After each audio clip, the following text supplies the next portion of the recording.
Hey guys, I was sitting here canning chicken. Just got done doing hamburger and some. Actually, I'm canning hamburger right there. Just got done cutting up some chicken on canned necks and did some Fiesta corn, which is just corn with poblano peppers and red peppers in it. Kind of gives it a neat flavor. Use it in a couple different dishes I make. But I was thinking about um, being prepared. So and my example for being prepared is why we're canning. Um, it's always good to have a plan B, and be prepared for as many situations as you can. You can't be prepared for every situation. It just doesn't work that way. So, like in this case, with canning chicken, when you can say, well, Brian, you can just run to the store and get it, or in some cases, go to the freezer. We have a deep freeze, and then we have our regular freezer right there behind me. Um, and you're right, we do.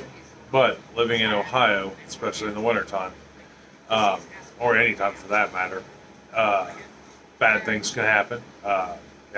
We get snowed in, might not be able to make it to the store. If that's the case, then not only do we have the chicken in our freezer, I remember one time, this was quite some years ago, but we didn't have the ability to go anywhere for a week. Um, and I remember my mom, she didn't even have power for 2 weeks.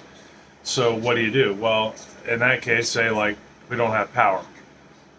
Well, if it's going to be a couple days, which is an unheard of, not real common, but not unheard of, at least here in Ohio, or well, anywhere, the way the Mother Nature's taking us on a ride lately, you know, but I may not be able to use what's in my freezer. It may go bad. So I have canned stuff um, that I can use. And if I don't have power, I don't have an electric skillet. I've got a fire pit out back I can cook on, and a propane grill, camping grill. Excuse me, that I can also use. Hence the plan B or being prepared. It's kind of like the same as owning more than one car. What if something happens to your car and you get another car? Or you have another car you can use while you get that one fixed. It's all part of preparation. I used to laugh when I would get called a prepper, but in reality, being a prepper isn't a bad thing. Um, and it's something they actually teach you if you've ever been in Boy Scouts, is to be prepared. So we're prepared. When it comes to food, when it comes to medical supplies, Band-Aids, ibuprofen, aspirin, things like that nature, cold medicine, stuff like that, stuff that we don't necessarily will have to run out in a time of need and get.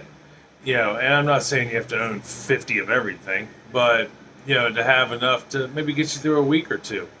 With the way the COVID-19 thing's going, they could shut the world down, or at least the U.S. down, anytime. You just never know. And if that's the case, you're prepared. I mean, it's no different than when you are, they say you should have enough money in the bank, although I don't know who has this kind of money, that you should be able to live without a job for 6 months.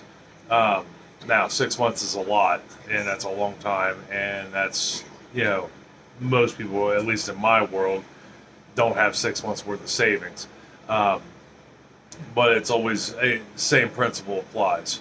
You always want to have a plan B or a backup, or be prepared. Anyhow, that's my thought on it. This was something I was thinking about while I was canning beef, cutting chicken, canning beef, and watching Ant-Man and Wasp on the laptop. So you guys have a great day. I love you. Stay safe. I'll talk to you later. All right, bye.